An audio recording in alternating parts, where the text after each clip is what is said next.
Selamat malam, selamat bergabung dalam acara IG Live yang diselenggarakan oleh Vitus Live Indonesia. Vitus Live Indonesia adalah sebuah ministry yang bernaung di bawah Yayasan Sahabat Pemulihan Indonesia, di mana ministry ini memiliki visi dan misi untuk memperlengkapi individu, komunitas, tubuh Kristus, untuk semakin bertumbuh dan memiliki kesehatan baik secara spiritual, mental, sehingga kita bisa menjadi berkat bagi yang lainnya. Dan topik-topik yang akan memperlengkapi kita mengintegrasikan antara biblical dan mental health, memperlengkapi diri kita pribadi, memperlengkapi keluarga, relasi antara suami dan istri, juga bagaimana orang tua dan anak. Kemudian ketika kita diperlengkapi, kita juga bisa menjadi berkat di mana di ladang Tuhan tempatkan kita. Nah, pada malam hari ini kita akan membahas topik yang menarik berjudul bagaimana kita mencegah pelecehan seksual terhadap anak-anak. Dan narasumber kita malam hari ini adalah seorang coach, seorang founder juga dari Yayasan Peduli Anak Makassar. Beliau memiliki passion melayani anak-anak dan juga beliau seorang coach, seorang counselor juga, pastinya akan memberkati kita semuanya. Saya akan mengundang Ibu Yunike Wirawan. Nah, sambil kita menunggu Ibu Yunike bergabung dengan kita, saya boleh menyemangati Bapak, Ibu, dan rekan-rekan yang sudah bergabung, boleh mengajak rekan-rekan lainnya untuk bersama-sama kita akan diperlengkapi. Saya menyapa yang sudah bergabung, Pak Franky, halo, Pak Robi, Ibu Lia, Ibu Meilani. Selamat malam, selamat bergabung bersama-sama. Saya akan mengundang Ibu Yunike untuk join bersama-sama. Oke, kita tunggu ya. Kita menunggu.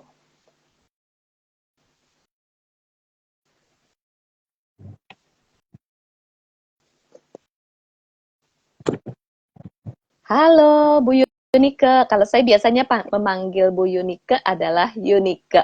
Halo Yunike, apa kabar? Halo, Senang sekali. selamat malam Ibu Ili. Wah, terima kasih loh ya. Terdengar ya, dengan baik. Aman. Amin.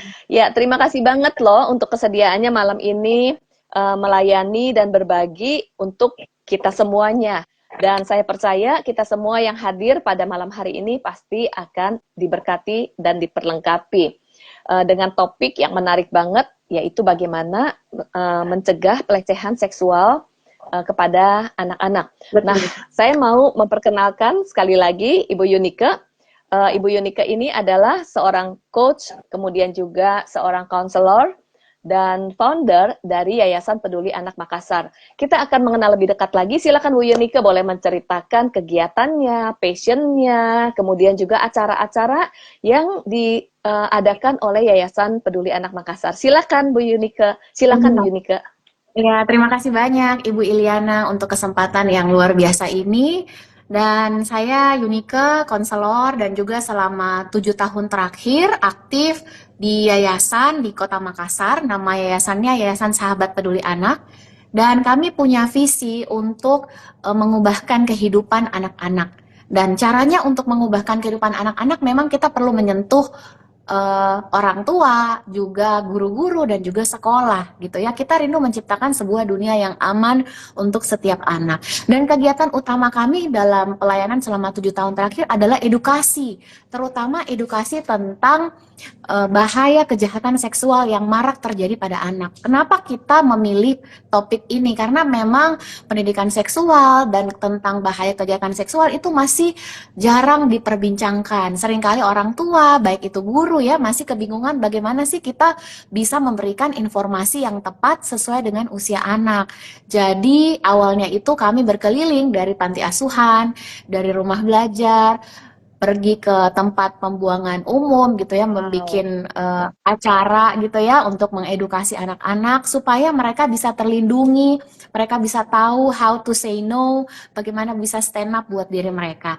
Dan Ibu Iliana nanti bulan 5 kami akan mengadakan acara edutainment. Jadi kalau kita kemas biasanya di YSPA, Yayasan Sahabat Peduli Anak, kami kemas edukasi itu bergabung dengan entertainment. Jadi anak-anak maupun orang tua maupun orang dewasa itu akan sangat apa ya istilahnya terinspirasi karena edukasinya bukan cuma satu arah, ada entertainmentnya.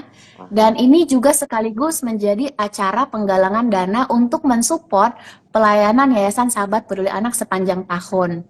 Seperti itu. Kalau organisasi lain mungkin ada run for charity ya, lari gitu Ya. ya, atau jual basar, jual kaos. Kalau kami ini akan membuat acara Amazing Me. Ini adalah anti-bullying charity event nanti tanggal 5 Mei di Kota Makassar, di Auditorium Universitas Ciputra. Seperti itu, Ibu Iliana. Wow, luar biasa banget. Saya sangat appreciate banget. Kemudian juga saya tuh kagum sama Yunike, walaupun masih muda, tetapi memiliki hati untuk melayani. Kemudian walaupun masih muda, tetapi punya passion. Kalau nggak salah kita ketemu beberapa tahun yang lalu ya, lebih dari 7 tahun yang lalu ya. Dimana ketika saya ketemu Yunike di Makassar, menceritakan tentang pelayanannya terhadap anak-anak, bahkan juga menolong, mensupport anak-anak yang cancer survivor ya, cancer survivor. Kemudian silakan ya, salah satu pelayanan kami juga. Jadi emotional support untuk anak dan keluarga yang sedang berjuang melawan kanker. Jadi kami itu berpartner dengan Yayasan Kasih Anak Kanker Indonesia dan Rumah Harapan Indonesia cabang Makassar untuk mensupport mereka secara emosional. Seperti itu, Ibu Ili. Luar biasa. Pasti menjadi berkat. Menolong anak-anak juga untuk bisa memiliki dunia yang aman. Salah satunya mengedukasi untuk pencegahan kekerasan seksual, kemudian mengedukasi agar tidak terjadi bullying antara anak-anak yang satu dan anak-anak yang lain. Terima kasih banget, dan rekan-rekan yang sudah hadir, pasti malam hari ini ada edukasi, informasi yang akan disampaikan kepada kita, tapi secara spesifik mengenai kekerasan seksual pada anak atau pelecehan seksual pada anak. Nah, Yunike, pertanyaan pertama adalah kenapa nih topik ini penting banget? Kenapa memiliki passion untuk menolong anak-anak agar tidak menjadi korban pelecehan seksual? Mungkin boleh menceritakan dari pengalaman, data yang ada, ataupun anak-anak yang ditemui. Kenapa penting banget kita perlu memperhatikan hal ini? Ya, jadi memang berdasarkan data ya Ibu Iliana, ada lebih dari 11.000 kasus kekerasan seksual terhadap perempuan dan anak tahun 2022. Dan yang lebih menyedihkan lagi, 9.588 korbannya itu anak. Jadi di antara 11.000 kasus yang terdaftar ya, yang tercatat, itu 9.500 itu anak adalah korbannya. Kemudian saya mungkin sekitar 7 tahun lalu ketemu dengan seorang anak, kita sebut aja namanya Tata ya. Anak itu usia 4 tahun, Ibu Iliana. Dan saya ketemu dia itu di P2PU, jadi Pemberdayaan Perlindungan Perempuan dan Anak. Kenapa saya bisa ke sana? Karena saya dapat sebuah buklet ya, seperti buklet gitu dari UNICEF tentang kekerasan seksual. Dan saya pengen banget do something buat anak-anak korban itu. Karena kapan hari itu awalnya kami memang pelayanan lewat puppet ya, lewat boneka tangan. Saya pengen boneka tangan itu bisa menghibur anak-anak itu. Akhirnya saya di-refer ke P2PU, saya datang ke sana, saya ketemu dengan Tata, dan di sana hati saya betul-betul tertampar, Ibu Iliana, karena anak 4 tahun itu badannya hampir penuh dengan sundutan rokok, bahkan di bagian pantatnya ada bekas setrika, jadi mengalami kekerasan seksual, abusive oleh orang tuanya, dan sebenarnya anak ini ditolong oleh tetangganya, diselamatkan oleh tetangganya. Dan itu adalah fakta yang kita lihat di lapangan, dan yang berhasil melapor atau berhasil tertolong, Ibu Liana. Jadi sebenarnya banyak banget anak-anak di luar sana yang voiceless, jadi nggak sempat speak up ya. Bahkan berdasarkan data dibutuhkan setidaknya 5 tahun untuk korban berani terbuka.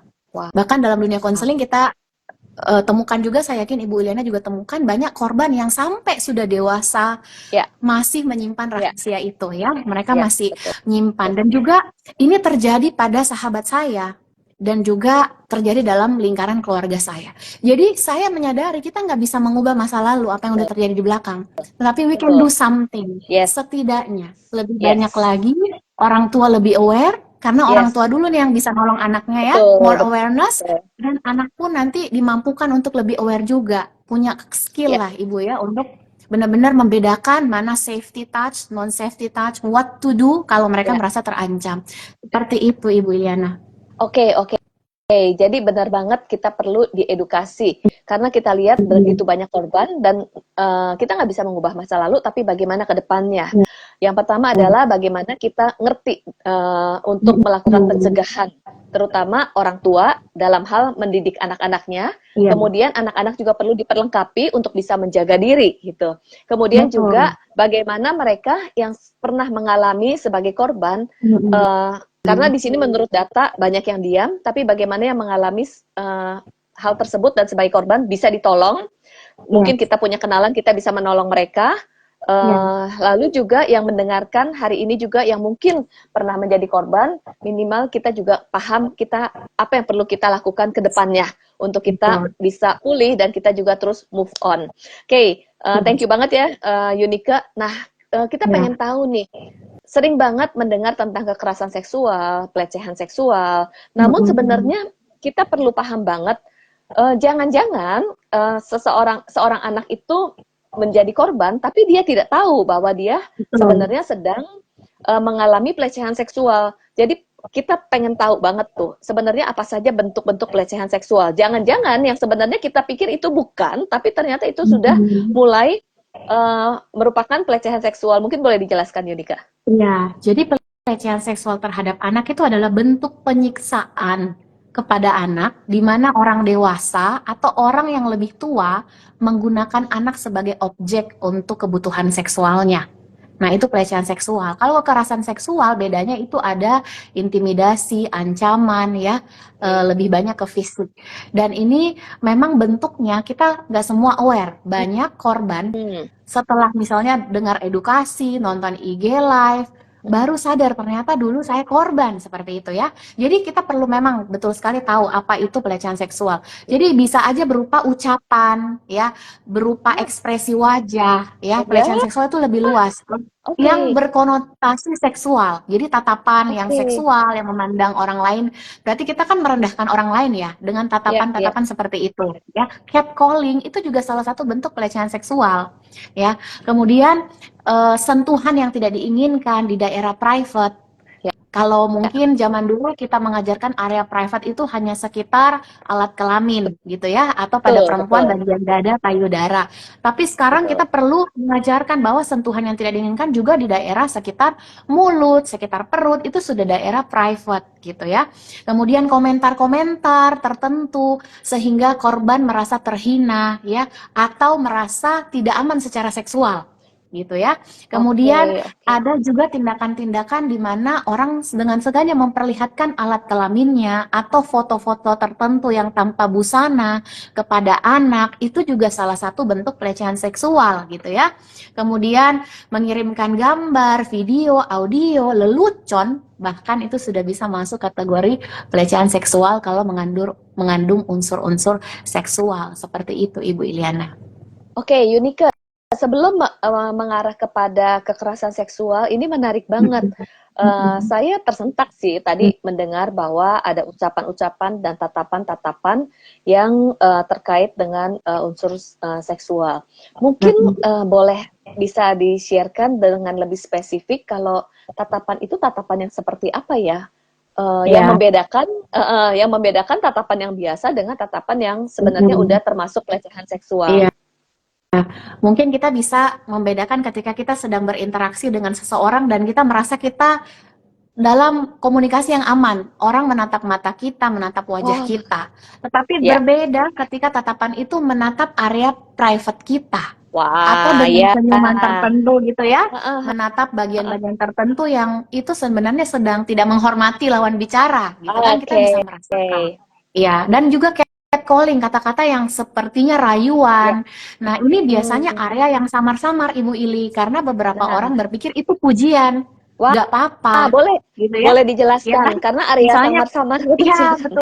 betul, misalnya catcalling perempuan lewat, kemudian, aduh, bodinya bagus banget, gitu. Wow, seksi banget, gitu ya. Itu kita sedang tanpa sadar menjadikan orang lain objek seksual, itu sebenarnya tindakan dan itu masuk kategori pelecehan seksual. Makanya ada kasus di Jakarta seingat saya, di mana salah satu supir eh, taksi online catcalling kepada salah satu pengguna jalan.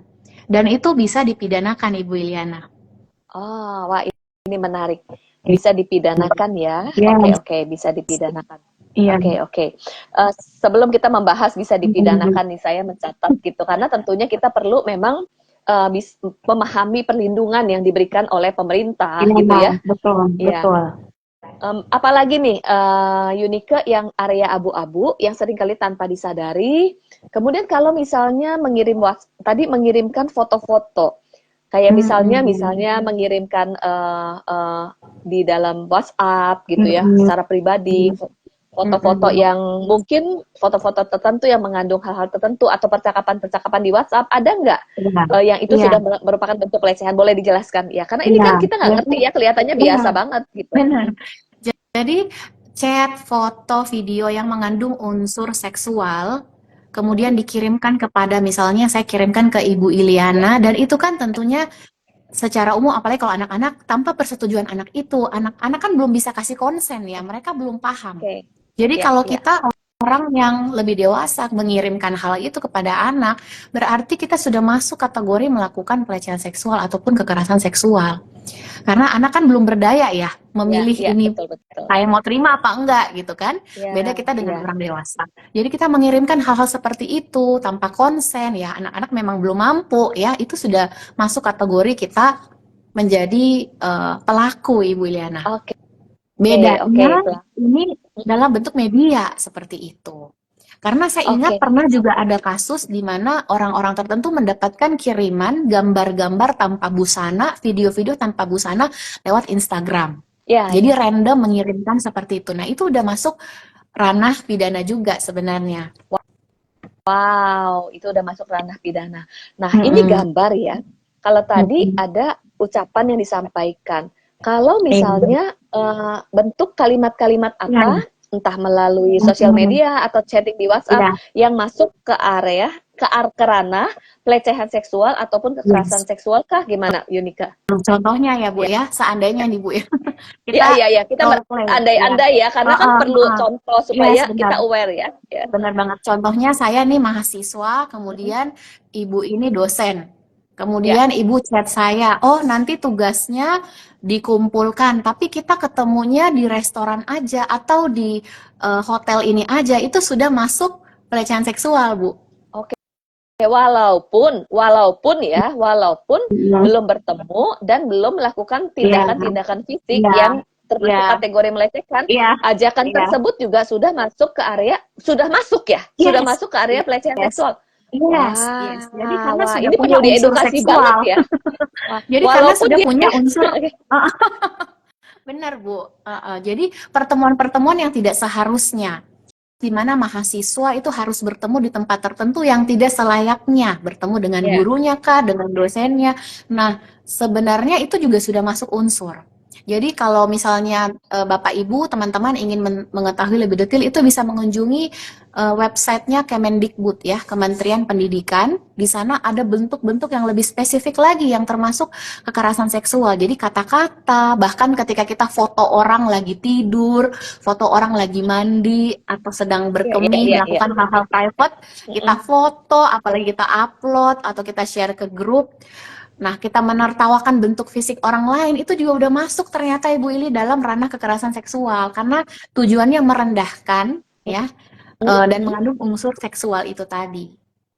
Oke, oke, wow. Mm-mm. Kita memang perlu aware banget ya. Hal ini benar-benar saya aja baru tahu secara sedetil ini loh, Yunika. Thank you. Nah, ada Ya, lagi yang sama-sama. saya ingin tanyakan masih di area ini. Kalau tadi dikatakan kekerasan seksual berarti mengandung unsur intimidasi, ancaman, manipulasi. Nah, Mm-mm. yang sudah masuk ke dalam kekerasan ini apa saja? Walaupun kalau misalnya sudah Mm-mm. dalam perlakuan fisik sih, tindakan fisik itu udah jelas banget. Tapi ada kalanya dalam Mm-mm. bentuk kata-kata yang sudah masuk kekerasan itu seperti apa contoh-contohnya? Mm-mm. Mm-mm. Sebenarnya yang tadi saya sebutkan itu sudah masuk kekerasan seksual, Ibu Ili. Oh ya?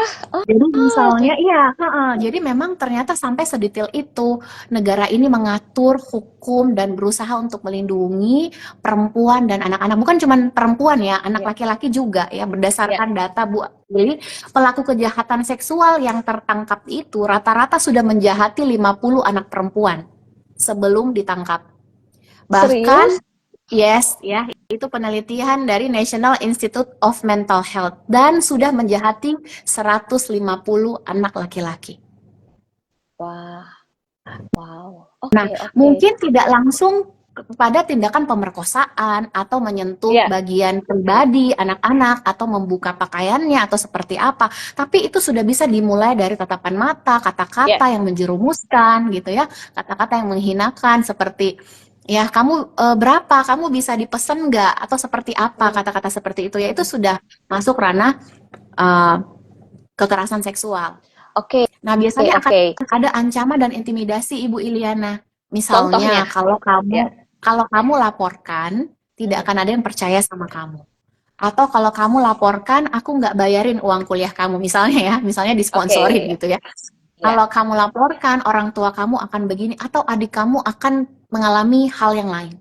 Nah, ada Oh, satu hal yang sangat menyedihkan, ini kisah nyata Ibu Ilyana, eh, anak ini diancam untuk melayani hasrat seksual laki-laki paruh baya dengan ancaman kalau kamu menurut ya adik kamu akan selamat.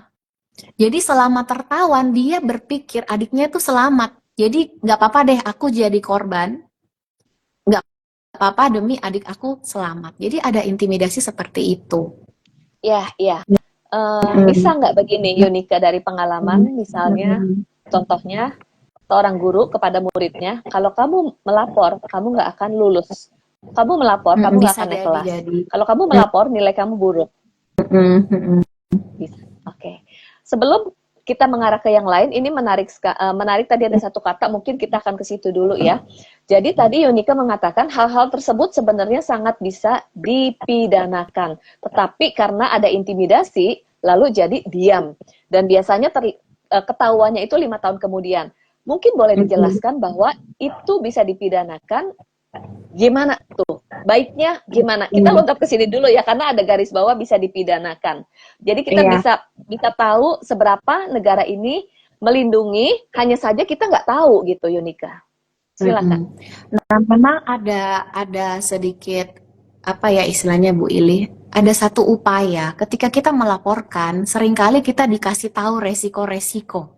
Oke, Contohnya, ya, kalau kita ya. melaporkan akan mengikuti sidang, kemudian akan Hmm, diinterogasi, ya, akan mengalami visum dan lain-lain. Nah, ya, seringkali hal-hal seperti itu membuat korban takut dan merasa betul. malu. Jadi Ya, akhirnya mengurungkan niat untuk melaporkan atau merasa gini kan nggak semua pelecehan seksual atau kekerasan seksual tuh ada tanda di badan kita ya, oke. nggak semua ada bekasnya, tetapi sebenarnya sekalipun tidak ada bekasnya bukti kan ada interview ya dari pihak Ya, kepolisian, ada investigasi dan juga dari pandangan psikologis itu sudah bisa menjadi alat bukti. Nah, kalau ya, seandainya terjadi hal seperti ini, pemerintah menyediakan sarana lewat SAPA 129.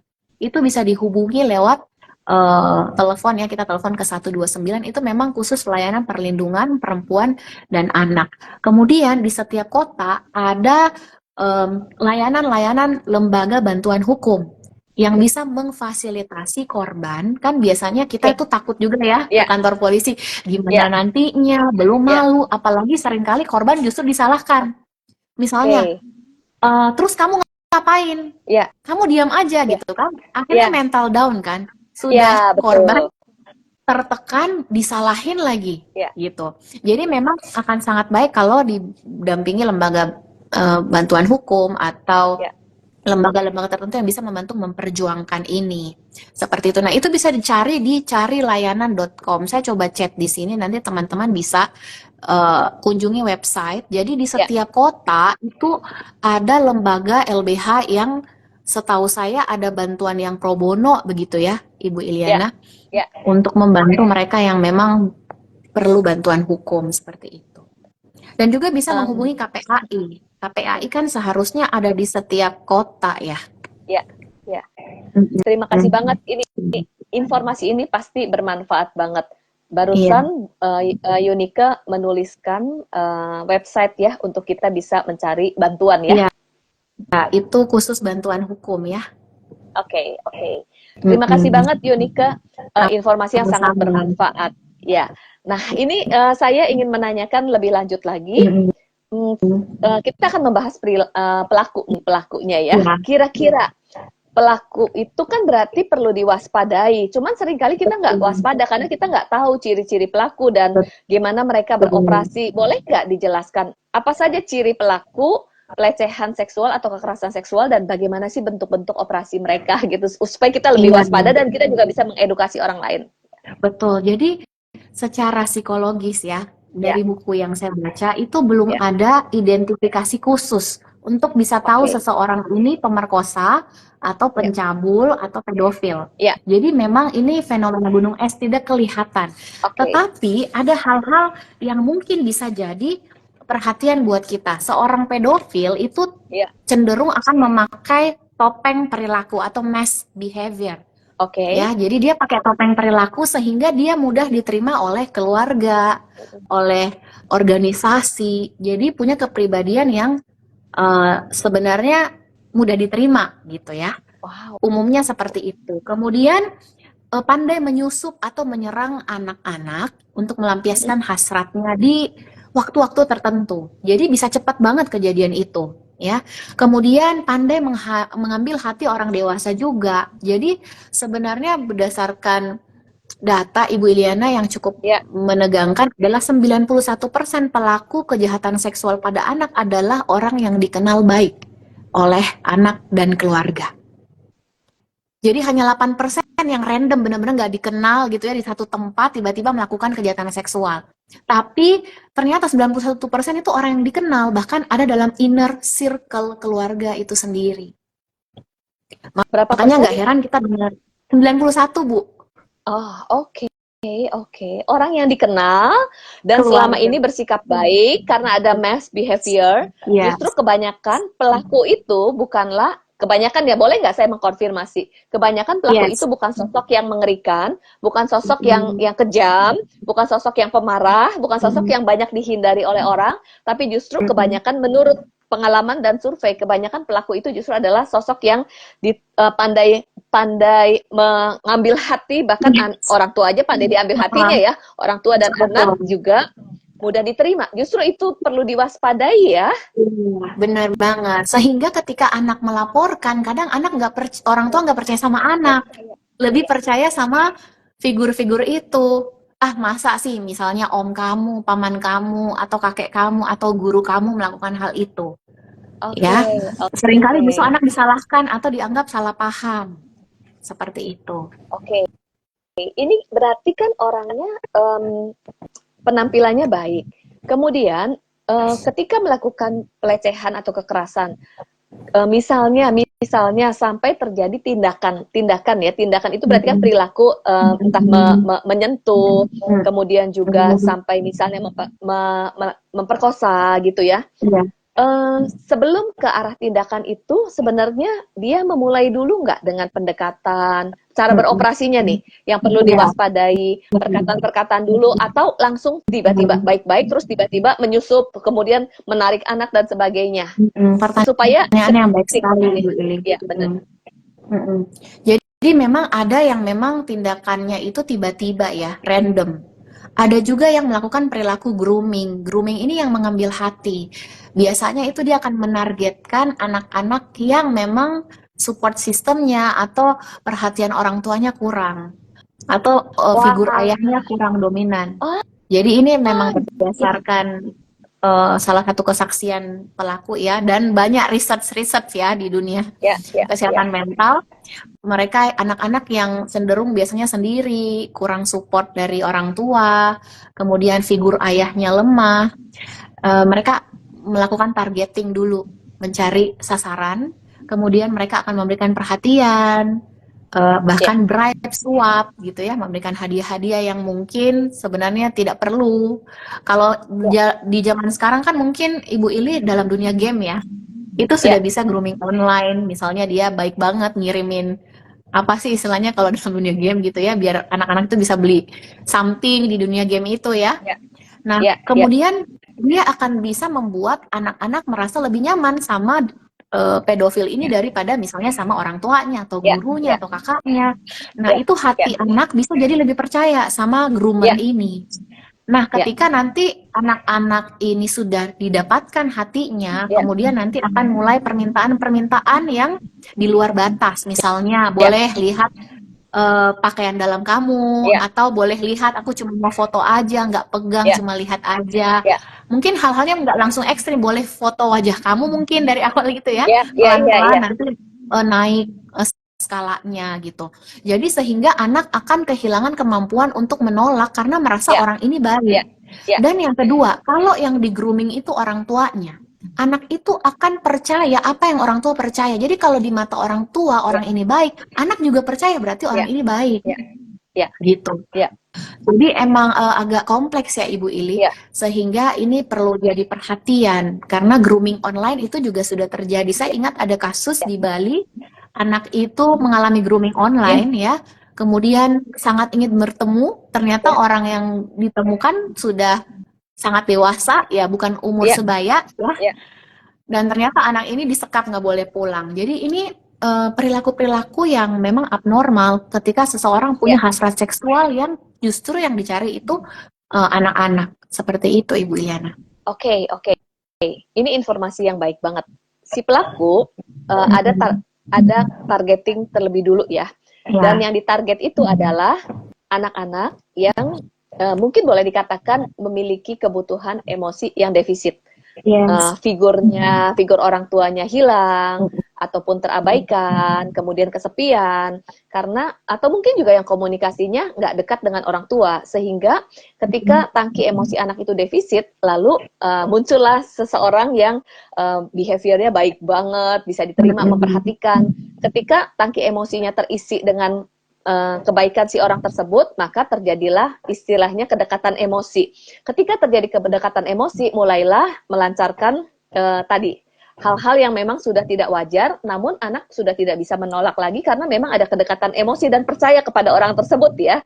Jadi Ya, penting banget hal ini yang perlu dipahami oleh orang tua. Ini adalah sebenarnya salah satu pencegahan yaitu bagaimana relasi orang tua dan anak dan bagaimana kebutuhan emosi anak yang terpenuhi oleh orang tua ya, Yunika ya, karena itu salah satu yang betul. ditargetkan.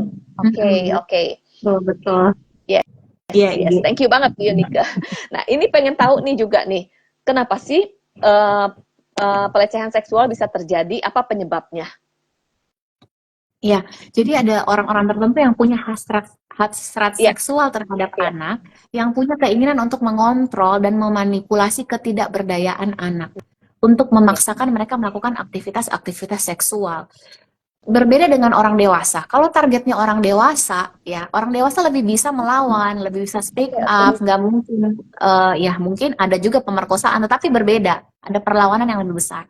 Sementara anak-anak ini kan tidak berdaya, Iya, diiming-imingin aja iya, sesuatu, dia udah ikut sama siapa aja gitu kan. Rata-rata anak-anak seperti itu. Jadi anak-anak ini mudah dimanipulasi.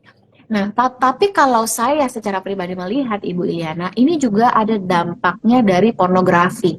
Ketika eh, menonton dan menyaksikan terus-menerus ya hal-hal dan perilaku-perilaku yang menyimpang, kemudian ada hasrat yang sangat besar yang tidak terbendung, ingin di apa ya, ingin di apa lampiaskan gitu kan, dimanifest, ya tetapi dilampiaskan. ingin dilampiaskan, tetapi figurnya kalau sama orang besar ya belum tentu orang besar mau ya, orang dewasa maksudnya ya, belum tentu orang dewasa mau, harus bangun relasi dulu misalnya, harus banyak lah. Kalau anak-anak kan bener-bener diimingin duit 100 misalnya, apalagi mereka yang dalam ekonomi lemah gitu ya. Saya dengar kasus kemarin di daerah sini diiming-imingi uang 100.000, kemudian anak itu mengalami sodomi oleh orang tersebut gitu, karena benar-benar nggak tahu dan pikir, dan juga minim edukasi, jadi berpikir kayaknya nggak apa-apa ya, kan cuman mau dilihat aja pantat aku, kayaknya nggak apa-apa deh gitu kan, kayaknya nggak apa-apa deh, aku nggak bakal kenapa-kenapa gitu. Jadi memang juga minim edukasi. Nah inilah yang menjadikan anak itu sasaran empuk. Anak-anak masih kurang kosakatanya kalau mau melapor, Ibu Iliana. masih terbatas kosakatanya, apalagi kalau dari rumah kita belum memberikan edukasi tentang area private di tubuh yang harus dijaga. Jadi anak-anak nggak tahu tuh kalau memang Ya. bagian ini benar-benar nggak boleh dilihat, disentuh, Ya. atau diambil gambarnya oleh orang lain. Karena Ya. biasanya kalau anak kecil kan masih dimandikan, masih dibantu Ya. pakaian baju, masih digosokin minyak. Jadi dia berpikir ya sama kayak mamah aku, papah aku, mungkin seperti itu ya. Jadi memang ini cukup kompleks sehingga anak itu jadi sangat rentan. Dan 76% Ibu Iliana korban anak itu usia 7 tahun ke bawah yang jadi target. Karena Ya. Ya. kosakata terbatas, masih apa sih, kalau mau berontak juga masih terbatas seperti itu. Oke, oke, oke. Jadi ada targetnya ya mereka kepada anak-anak, terus cari celahnya. Iya. Yang tadi mungkin ekonominya lemah, diiming-iming dengan uang gitu ya, salah satunya juga. Yunika, tadi ada hal yang menarik. Pelaku itu memiliki hasrat seksual yang tidak terbendung. Dan salah satunya terpapar dengan konten pornografi yang terus-menerus, sehingga meningkatkan hasrat seksual. Ketika tidak terbendung, maka mencari pelampiasannya, lalu korbannya yang sebenarnya kenapa di bawah 7 tahun, karena tidak berdaya gitu ya. Sehingga penting banget juga ya untuk orang tua juga menjaga anak-anak dari tontonan. Betul. Ataupun konten-konten yang bisa membuat paparan-paparan yang akan mempengaruhi seorang anak. Kira-kira pelakunya itu usia berapa aja sih? Saya jadi ada pertanyaan. Usia pelakunya usia berapa aja? Kalau zaman-zaman dulu waktu saya masih SMA, yang saya sering dengar itu pelaku biasanya orang paruh baya atau orang lebih tua. Tapi saat ini pelaku itu ada anak-anak, anak SD melakukan ke anak TK, anak remaja melakukan ke anak SD. Jadi sekarang itu udah berbeda, Ibu Ili, range usianya itu udah benar-benar jauh. Anak kita pun bisa aja jadi pelaku kejahatan seksual. Nah ini memang fakta yang kita perlu sadari. Nah, salah satu faktornya menurut saya itu adalah konten pornografi. Karena itu kan mengganggu ya neokorteks kita ya, otak depan kita, kemampuan berpikir rasional kita terganggu dan lama-kelamaan lumpuh sehingga sulit mengambil keputusan yang baik. Apalagi kalau yang terpapar ini anak SD, anak SMP yang belum selesai tuh perkembangannya ya, Ibu Iliana ya. Kemudian hasratnya benar-benar tidak terbendung dan melakukan itu pada adiknya, adik kelasnya, atau juga memang melihat perilaku-perilaku ini pada orang dewasa. Ya, kita di budaya kita biasanya masih banyak keluarga yang masih tidur bersama dengan anak-anak, ya. Di budaya tertentu bahkan karena tempat tinggal yang terbatas, tidak ada pintu, sehingga semuanya tuh nyambung. Nah, ketika anak ini terus-menerus mungkin melihat perilaku hubungan seksual orang tuanya, kemudian mungkin saja orang tua membiarkan anaknya melihat handphonenya ya, kadang-kadang nggak difilter konten-konten tertentu, sehingga itu masuk ke dalam ranah pikiran anak itu, kemudian keinginannya tidak terbendung dan melampiaskan hasratnya ke anak yang lebih kecil. Seperti itu, Ibu Iliana. Oke. Thank you banget untuk informasi-informasi yang diberikan, Yunika. Ini penting banget. Tadi kita membahas tentang pelaku. Sekarang kita mau membahas tentang korbannya. Apa dampak pelecehan seksual atau kekerasan seksual kepada sang korban? Apa dampaknya? Mungkin secara emosi, secara mental gitu. Silakan, Yunika. Ya. Jadi mereka yang mengalami pelecehan seksual, kejahatan seksual, biasanya kebanyakan akan memilih diam. Jadi strateginya untuk merasa aman, aku diam aja, karena memang bingung harus kemana. Dan anak-anak justru hidup dari rasa takut, ya. Jadi penuh dengan rasa takut, bahkan juga berbohong untuk menutupi rasa sakit, karena sudah bingung ya apa yang terjadi dengan dirinya. Kemudian beberapa juga korban itu mengalami tonic immobility. Ketika tindakan kekerasan atau pelecehan seksual terjadi pada kita, bisa saja ada respons tubuh ya, self defense mechanism kita itu kita benar-benar tiba-tiba lumpuh gitu loh Bu Ili. Freeze. Freeze Nggak ya. bisa teriak, nggak bisa bergerak. Nah, makanya Ya. seringkali saya sedih banget kalau dengar informasi korban justru disalahkan. Kenapa kamu diam aja? Kenapa kamu nggak melawan? Kan udah diajarin misalnya. Kan udah dibilangin. Padahal Ya. ada punya mekanisme pertahanan tubuh yang otomatis gitu ya. Kemudian bisa masuk ke tonic immobility. Jadi sekalipun mau teriak itu nggak bisa teriak. Mau lari nggak bisa lari. Bener-bener kayak lumpuh gitu Bu Iliana. Dan itu banyak Apa dialami penyebabnya? eh, respon takut yang begitu besar ya, ketakutan yang begitu besar, takut banget Oke, oke. gitu. Nah, memang itu banyak terjadi, makanya kita perlu edukasi dari rumah. Benar-benar kalau masih kecil kita bisa role play. Kalau ada yang mau pegang daerah sini, respon kamu apa? Respon kamu apa gitu ya? Respon kamu apa gitu ya? Kemudian anak itu akan mengalami apa yang namanya terampas otonomi tubuhnya, ya merasa dia powerless, hidup dalam ketakutan, ingin pengalaman itu berhenti, mimpi buruk itu berhenti, tapi takut bercerita. Kemudian kalau secara fisiknya bisa saja mengalami sering pusing, ya sakit perut, psikosomatis, ya, atau Ya, justru mual-mual. ya, Kalau ya, anak perempuan bisa mengalami kehamilan, ada sakit ya, saat berkemih, ya, ya. infeksi. Bahkan kita ada dengar kasus kan Ibu Liliana kayaknya tahun lalu, anak itu bahkan terinfeksi HIV/AIDS ya, karena Ya. pelaku itu ternyata sudah positif. Kemudian nafsu makannya hilang, ada luka pada area duburnya ya, Ya. problem buang air besar, kemudian secara psikologis mungkin mengalami mimpi buruk, atau tiba-tiba Ya. marah aja, atau bicaranya Ya. tiba-tiba keras banget, Ya. kemudian Ya. mengalami regresi, regresi Regresi. kemunduran ya, Ya. Ya. tiba-tiba mungkin jadi kekanak-kanakan banget, padahal harusnya udah dewasa. Mimpi buruk, berteriak-berteriak dalam mimpi, perilakunya aneh, kemudian bisa aja lebih sering memegang alat kelaminnya, atau Oh, sangat oke, oke, ingin dilindungi waktu tidur, takut kalau sendirian, oke, atau misalnya dulu kalau ke sekolah semangat, jadi takut ke sekolah, atau dulu oke. kalau senang nggak apa-apa diantar supir, tiba-tiba nggak mau diantar supir, ada perubahan-perubahan seperti itu, Perilaku. atau Ya. justru yes perubahan perilaku, atau justru dia menirukan perilaku-perilaku yang tidak sesuai umurnya, ya misalnya dia Misalnya. kok ngomongnya tentang ciuman-ciuman misalnya, kok Oke, dia oke. tiba-tiba ngomongnya beda. Nah, kan ada kasus pernah juga ada di kota Makassar. Ternyata Ya. pengasuh anak ini melakukan pelecehan kepada anak ini. Jadi anak kecil kan namanya benar-benar nurut aja ya kalau dikasih Ya. tahu.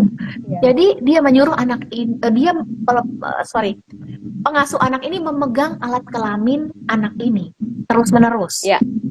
Kalau dia nggak enak badan, dia bilang aku boleh pegang ini biar aku nggak sakit kepala, biar aku sehat gitu. Jadi anak ini mengizinkan alat kelaminnya dipegang oleh pengasuhnya. Ketika pengasuhnya sedang cuti ya pergi liburan, anak ini bertanya sama mamahnya, mamah mau ini nggak dipegang-pegang nggak? Atau mama boleh pegang-pegang alat kelamin aku nggak bisa tidur seperti itu. Nah jadi ini memang bisa saja kita notice dari perilaku anak, kok kenapa anak ini perilakunya berbeda gitu ya, ada kata-kata yang berbeda gitu, yang tidak sesuai dengan usia. Seperti itu Ibu Iliana. Oke, Yunike, saya mau tanya Mm-mm. nih. Mm-mm. Eh, Kalau misalnya seorang anak ternyata mengalami pelecehan seksual atau kekerasan seksual, kira-kira pasti ada hal yang berbeda atau bisakah kelihatan baik-baik saja, namun ternyata anak ini sudah menjadi korban beberapa waktu tapi nggak terlihat gejalanya dan dia bisa menutupinya. Ini yang kita pengen tahu karena sebagai orang tua atau sebagai pendidik, bagaimana kita bisa mengenali atau kita perlu waspada jangan-jangan anak ini adalah korban. Iya. Gimana nih? Ya. Iya, saya bertemu dengan banyak orang yang adalah korban, tetapi tidak pernah menceritakan itu kepada keluarganya, dan keluarganya tidak pernah ada yang tahu. Nah, saya Oke. melihat kemungkinan besar mereka mengalami apa yang namanya dissociation coping strategi. Jadi memang strategi diam, karena dengan diam dia merasa aman. Mungkin ada lukaan-lukaan di daerah sensitifnya, tetapi dia menanggung sendiri. Saya rasa kalau kita membangun komunikasi yang dekat, kita bisa notice ya, kita bisa melihat itu. Tetapi bisa aja memang anak berusaha menutupinya, Ibu Iriana. Saya bertemu dengan seorang ibu dan waktu dia SD dia mengalami kekerasan seksual oleh sepupunya dan dia pulang langsung pendarahan, tetapi dia tidak menceritakan kepada siapapun sampai dia akhirnya anaknya udah gede semua. Kenapa? Karena rasa takut itu tadi. Pelaku mengatakan tidak akan ada yang percaya pada kamu. Tapi dia juga bingung ini pelecehan apa bukan, karena kan nggak ada edukasi ya. Jadi benar-benar aku berdarah, kok aku malu sama diriku, kenapa aku benci sama diriku, kok aku takut ketemu orang itu, tapi nggak sadar kalau itu adalah pengalaman dia menjadi korban kejahatan seksual seperti itu. Bisa aja Ibu Iliana itu tidak ternotis oleh orang tua, apalagi kita ya anak remaja biasanya mengalami perubahan emosi ya, bisa aja kita berpikir oh mungkin karena lagi puber emosi. Iya. Oke. Jadi kalau misalnya ada perilaku yang berbeda itu bisa terlihat. Namun ada kalanya juga korban bisa menutupinya dengan baik. Sehingga penting banget relasi orang tua anak, keterbukaan, anak bisa cerita apa yang dialami. Dan ini penting banget ya, ini sebenarnya salah satu juga untuk pencegahan dan juga melindungi. Ketika ada perilaku yang mulai aneh ataupun dekat dengan siapa, anak bisa cerita kepada orang tua dan ini bisa menolong banget ya Yunika ya. Jadi relasi itu penting banget. Betul. Yunika, ini waktu semakin berjalan, tapi kita nih kayaknya masih butuh edukasi. Oke, pertanyaan berikutnya yang penting banget ya. Jika seorang anak, gini deh. Bagaimana orang tua? Ini pertanyaan nanti yang setelah ini. Bagaimana orang tua bisa tindakan apa yang perlu dilakukan orang tua untuk pencegahan hal ini terjadi? Itu tadi ada pertanyaan. Jadi kami yang punya anak-anak di bawah remaja gitu ya. Jadi waspada karena pelakunya itu kan bisa ada mass behavior. Jadi apa yang perlu kita lakukan sebagai orang tua untuk melakukan pencegahan? Tips-tips. Jadi memang kita perlu sadari komunikasi kita kepada anak balita, anak SD, anak SMA itu berbeda. Sebisa mungkin sejak kecil kita bangun open honest conversation dengan anak, percakapan yang terbuka. Jadi memang kalau tiba-tiba SMA kita tiba-tiba bahas tentang pendidikan seksual, cara melindungi diri, mungkin anak kita geli kali ya. Mama papa ngomongin apa gitu. Jadi memang sebaiknya itu sejak kecil kita sudah bicarakan. Dari hal kecil itu mereka perlu udah tahu badan mereka itu ada yang namanya area private, tidak untuk dilihat, tidak untuk disentuh, dan tidak untuk diambil gambarnya oleh orang lain. Dan mereka sebaliknya juga tidak boleh menyentuh, tidak boleh melihat area private orang lain. Nah ini sejak kapan kita tanamkan? Sejak dini. Jadi dari anak kita masih belum bisa ngomong, kan anak kita kadang-kadang waktu kita sedang memandikan mereka, kita kan kasih tahu ini mata, ini tangan. Tapi biasanya orang tua tidak kasih nama buat area private. Kita kasih nama yang lain, nama yang lucu buat area private alat kelamin anak kita. Makanya kita harus menggunakan nama yang benar, penyebutan nama yang benar, bukan nama samaran. Kenapa? Karena kita mau menanamkan bahwa area private mereka berharga dan sama pentingnya, sama mulianya dengan mata, dengan jantung, dengan telinga. Nggak ada tuh nama lain telinga. Tapi buat alat kelamin banyak banget namanya. Sehingga unsurnya lucu dan itu justru berpengaruh. Jadi berpikir itu hal-hal lucu dan tidak terlalu penting. Jadi anak kecil dari kecil udah ditanamkan area private kamu, pantat, kemudian anak laki-laki alat kelaminnya penis, anak perempuan vagina. Saat dia berkemih kita sudah ajarkan ini hanya boleh mamah ya. Nanti kalau sudah 4 tahun, 5 tahun mereka sudah mulai harus mandiri untuk berkemih. Ya, kita udah ajarkan sejak kecil. Area private bukan cuma alat kelamin, bagian dada. Buat laki-laki dan perempuan sama. Kemudian mulut itu juga area private. Tidak ada orang yang boleh memaksakan sesuatu masuk ke mulut anak itu. Kecuali dia lagi sakit, mamanya kasih minum obat. Itu lain cerita. Tapi dari kecil dia harus tahu kalau mulut juga private parts-nya anak. Seperti itu. Ya, tidak boleh sembarang orang memegang. Nah, itu kita kan ajarkan dari kecil body safety rules ya, Ibu Iliana. Oke. Body safety rules, aturan keamanan tubuh. Dan kita ajarkan apa safety, non safety touch. Safety touch itu seperti bersalaman, ya. Yang non safety berarti yang di daerah sekitar alat kelamin, pantat, dada, dan juga sekitar mulut. Jadi anak-anak Ya. sejak ini sudah tahu waktu ada orang yang menyentuh area, mendekati area private-nya, dia sudah bisa langsung bilang, aduh jangan pegang. Dia udah bisa stand up karena dia udah tahu itu nggak boleh, kamu nggak boleh pegang daerah situ. Jadi boundaries yang sehat itu udah ditanamkan sejak dini.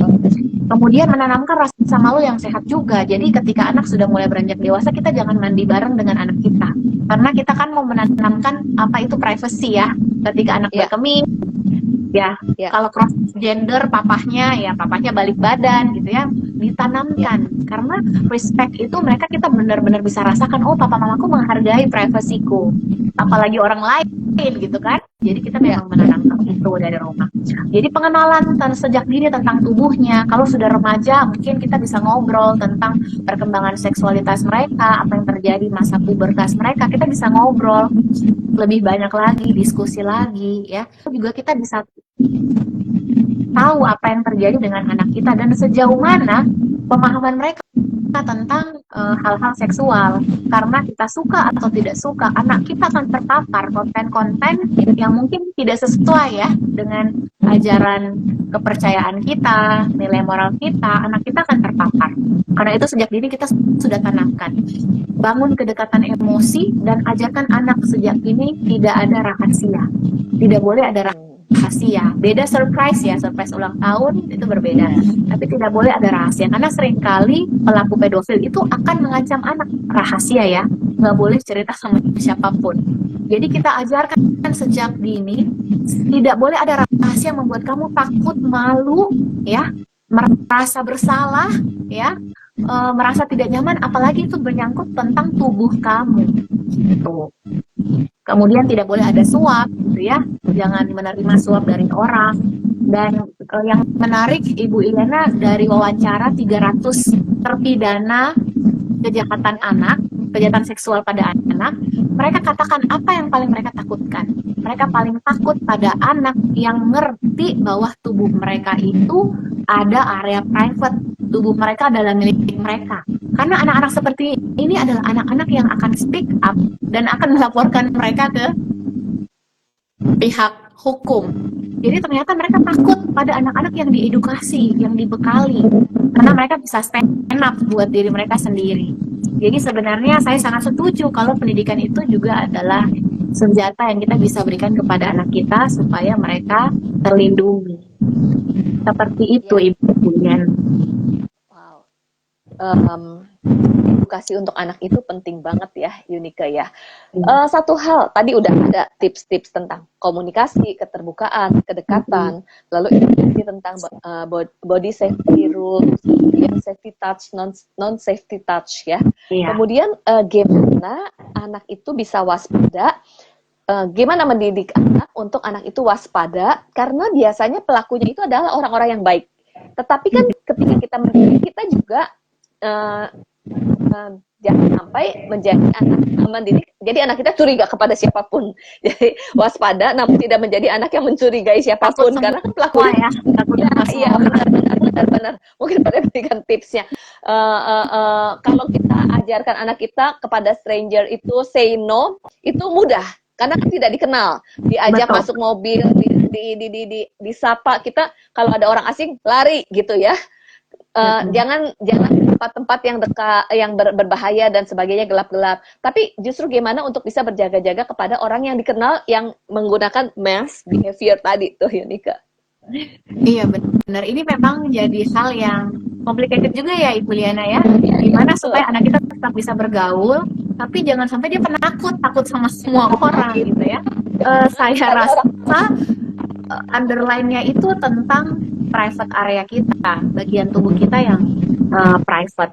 Jadi kalau it doesn't matter apakah dia keluarga, apakah dia orang yang sangat kamu sayangi, teman kamu kah, best friend kamu, guru kamu yang kamu idolakan, it doesn't matter, tidak ada yang boleh melihat, menyentuh, atau memaksa kamu ya melakukan sesuatu yang berhubungan dengan tubuh kamu. Jadi itu memang ya, kalau saya ingat di ulangan kita mengajarkan berulang-ulang, tentunya dengan tidak terlalu mengerikan ya, jangan tunjukkan juga korban-korbannya ini loh nak, mungkin nanti mereka stres gitu ya. Tapi percakapan yang casual, ya ingat ya, ini daerah private, it doesn't matter siapapun, karena pelaku ini kan bisa siapa saja ya, siapa saja rentan, baik itu pemuka agama, guru, orang tua, keluarga, ada yang menjadi pelaku. Jadi kuncinya itu, ini tentang bagian tubuh kamu, karena tubuh kita itu berharga, tubuh anak kita itu berharga. Nah, perlu juga kita sebagai orang tua menghargai, menanamkan keberhargaan diri itu pada anak, ya, dengan ketika anak say no untuk hal-hal yang memang oke, kita perlu respect itu. Jadi anak belajar punya otonomi tubuh, belajar bahwa mereka itu punya power to say no, dia punya hak untuk say no, apalagi tentang tubuhnya ya. Kalau nggak nyaman dipeluk, kalau nggak nyaman dicium, sekalipun itu kakeknya, neneknya, anak kita berhak untuk berkata tidak. Nah, seringkali kalau kita paksakan, kita merebut gitu ya, power dalam dirinya, sehingga besok-besok kalau ada kejadian-kejadian yang serupa, ya mereka nggak bisa berkata tidak, karena pikir nanti aku kena marah, aku harus patuh, aku harus taat sama orang ini. Padahal yang benar adalah it doesn't matter siapapun. Tidak ada boleh yang membuat kamu merasa malu, sakit, terluka, apalagi tentang area private kita, bagian tubuh private kita. Seperti itu. Yes. Thank you Yunike. Satu pertanyaan lagi ya. Apa yang perlu dilakukan jika anak sudah menjadi korban? Ya. Yang pertama, jangan menginterogasi anak ya. Karena itu pengalaman itu sudah cukup traumatis buat anak. Biarkan anak bercerita seperlunya, semampunya saat ia siap bercerita. Karena biasanya ada ambivalensi, mereka juga merasa bersalah dan merasa kayak ini salah dia gitu, kenapa bisa jadi korban. Jadi kita perlu sekali memberikan dukungan emosi dan kasih sayang yang tanpa syarat kepada anak, sekalipun dia sudah mengalami itu. Kemudian pastikan anak mendapatkan bantuan profesional dari terapis, dari psikologi, ya psikolog maksud saya, sehingga anak ini bisa dibantu untuk melangkah ke depan, untuk istilahnya mengambil kembali ya apa yang menjadi cita-citanya. Karena seringkali ketika itu sudah terjadi, maka cita-cita, harapan, gambar dirinya udah rusak dan merasa tidak layak. Seperti itu. Jadi memang dukungan emosional, dukungan kasih sayang, perhatian tanpa syarat dari orang tua, itu yang akan menolong anak pulih. Ya, kemudian jangan menginterogasi anak ya, karena itu juga menceritakan detail juga tentunya sangat menyakitkan, apalagi biasanya sudah korban disalahkan juga gitu ya. Jadi biarkan anak bercerita seperlunya. Nah, banyak bantuan-bantuan profesional yang tersedia di setiap kota, saya rasa ya, terapi bermain, terapi art, itu mungkin bisa menolong anak-anak melangkah ke depan ya, melewati masa-masa yang sulit. Seperti itu Ibu ya. Oke. Jadi dukungan emosi, jangan diinterogasi dan jangan ragu untuk mencari bantuan profesional. Dan apa Yunike kepada kita, mungkin di antara kita yang pernah mengalami pelecehan atau kekerasan seksual di masa kecil, yang mungkin selama ini apa yang perlu kita lakukan? Jika ada di antara kita para pendengar dan sebagainya yang ternyata saya pernah mengalami itu, tapi kita saat ini sudah dewasa, kalimat apa yang Yunike mau sampaikan? Kalau teman-teman, Bapak Ibu malam hari ini join dan pernah mengalami kekerasan seksual, pelecehan seksual, saya mau katakan thank you for not giving up. Kalau masih bisa join IG Live itu, saya percaya Bapak Ibu, teman-teman semua sudah berjuang sampai hari ini, dan it's not your fault, bukan kesalahan kamu kalau mengalami pelecehan seksual, kekerasan seksual, itu bukan salah Anda, tidak pernah menjadi salah korban. Tapi saya berdoa mudah-mudahan Bapak Ibu, teman-teman memperoleh jalan untuk mengalami pemulihan hati. Dan saya juga berbicara saat ini mengetuk pintu hati setiap kita orang dewasa. Yuk kita sama-sama speak up untuk mereka yang voiceless. Anak-anak kita kan gak bisa menolong diri mereka sendiri. Mereka membutuhkan orang dewasa yang peduli dan care. Membutuhkan kita untuk bangkit, do something, berikan edukasi yang tepat untuk orang tua dan anak, sehingga lebih banyak lagi anak-anak yang terlindungi, hidup dengan rasa aman. Seperti itu, Amin. Ibu Iliana. Thank you banget Yunika. Thank you banget untuk pelayanannya yang menolong mereka yang voiceless. Dan yuk saya mengajak rekan untuk kita juga mensupport pelayanan yang diadakan oleh Yayasan Peduli Anak Makassar. Ibu Yunika sebagai founder mungkin bisa sharing acara yang terdekat, di mana acara ini juga akan sangat mengedukasi anak-anak dan keluarga juga, dan bagaimana bentuk yang kita bisa support supaya kita menolong lebih banyak lagi anak-anak dan keluarga-keluarga. Silakan Yunika, boleh menginformasikan kegiatan. Terima kasih Bu Liana. Saya rindu sebenarnya program pencegahan kejahatan seksual itu bisa masuk ke semua jenjang pendidikan. Jadi saya berdoa ya, kita sama-sama berdoa ya teman-teman yang di live ini. Mudah-mudahan bisa jadi satu kurikulum. Jadi setiap sekolah, bahkan juga instansi keagamaan, ini kita perlu mengedukasi orang tua dan anak, memberdayakan supaya semakin banyak anak terlindungi. Dan kami untuk mendukung kampanye kami berkeliling ke sekolah-sekolah, sekolah negeri, dan juga berbagai tempat untuk raising awareness. Selain juga kami punya pelayanan untuk anak-anak di balai rehabilitasi, anak-anak dengan special needs, dan juga anak-anak dengan kanker. Karena itu kami mengadakan kegiatan namanya Amazing Me. Ini adalah anti-bullying charity event tanggal 5 Mei di Auditorium Universitas Ciputra. Dan lewat acara ini setiap peserta yang hadir akan diedukasi, dan ketika membeli tiket sama dengan Bapak Ibu, teman-teman mendonasi, mensupport kegiatan kami sepanjang tahun. Seperti itu. Nah, saya mau copy paste ya. Oh, nggak bisa copy paste.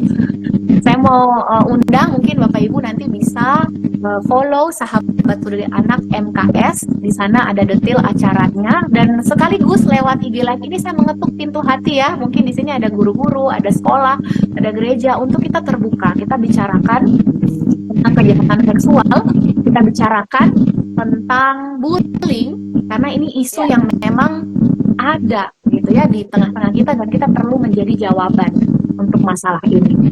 Seperti itu, Ibu Iliana. Terima kasih Yunika. Jadi rekan-rekan yang join bisa follow Instagram Yunika Witaman, Yunika W, dan juga Instagram Yayasan Sahabat Peduli Anak Makassar untuk bisa mendapat informasi lebih detail lagi. Juga misalnya ingin mengundang Ibu Yunika menjadi narasumber di gereja, di komunitas untuk mengedukasikan, ini bisa menghubungi. Dan mari kita sama-sama berjuang untuk mengedukasikan hal yang penting ini, untuk memberikan dunia yang aman bagi anak-anak. Terima kasih Yunika untuk malam hari ini yang sangat bermanfaat, dan juga saya mau menginformasikan sebelum menutupi bahwa acara ini adalah kolaborasi dari Virtus Life Indonesia dan Yayasan Peduli Anak Makassar, di mana Virtus Life Indonesia mengadakan pemuritan, kemudian pelatihan untuk memperlengkapi para wanita, tubuh Kristus, untuk kita semakin bertumbuh. Dan saya juga mau menginformasikan ada kelas pemuritan wanita, Virtus Women Discipleship, yang akan memperlengkapi wanita dan juga semakin aware, dan juga agar para wanita bertumbuh. Kelas yang akan dibuka dalam waktu dekat adalah hari Kamis, tanggal 5 Mei, jam 7 malam. Untuk para wanita bisa follow Instagram Virtus Life Indonesia, ataupun Virtus_ID untuk mendapatkan informasi-informasi. Sekali lagi terima kasih Yunika, edukasinya, informasinya, dan juga sharing pengalaman yang sangat memperlengkapi, memberkati kita. Dan kita akan bertemu lagi di IG Live berikutnya untuk kita sama-sama terus belajar. Bagi yang diberkati, live ini ada recordingnya dan boleh di-sharingkan kepada rekan-rekan lainnya, keluarga lainnya, komunitas lainnya, untuk kita semua semakin lebih diedukasi dan bisa menolong lebih banyak orang-orang yang membutuhkan. Terima kasih Iya. semuanya. Bu Kita Iliana, aku mau nambahin, mungkin silakan. buat Bapak Ibu yang bingung gimana mau menjelaskan kejahatan seksual sama anak, kami ada buat video edukasi di YouTube pakai Puppet ya. Jadi bisa mampir ke YouTube Yayasan Sahabat Peduli Anak. Di sana ada edukasi, Puppetnya yang ceritain, dan mudah-mudahan setelah itu nanti Bapak Ibu bisa melanjutkan. Kemudian kalau Bapak Ibu pengen ada panduan gimana sih ngomong tentang body safety rules dan gimana biar anak kita juga bisa lebih paham, kita ada buku, judul bukunya itu I Am Precious, Aku Berharga, dan itu educoloring book. Kalau Bapak Ibu teman-teman beli buku itu sama juga dengan mendukung program Yayasan Sahabat Peduli Anak. Jadi semuanya itu benefitnya untuk mendukung Yayasan Sahabat Peduli Anak. Seperti itu Ibu Liana, terima kasih kesempatannya. Terima kasih banget Unika untuk sharingnya. Kita sama-sama doakan, kita sama-sama support biar kegiatan dan ministry dan pelayanan ini bisa benar-benar menjadi berkat dan ada banyak yang tolong dipulihkan. Jangan lupa ya follow Instagram Unika Wirawan dan Yayasan Sahabat Peduli Anak Makassar, dan juga di situ akan mendapat informasi link YouTube di mana ada tools untuk kita bisa mengedukasi anak-anak dan juga keluarga-keluarga. Nah, ada kalimat di luar hati dari Ibu Unika, kagum, terharu, saya juga terharu banget. Terima Sukses kasih. selalu ya. Thank you. Salam buat Support kami dengan doa ya. Yes. Ya. Oke, terima kasih Unika, dan terima kasih semuanya. Selamat malam, sampai jumpa lagi ya. Yuk, Tuhan berkati. God bless. Tuhan berkati, God bless.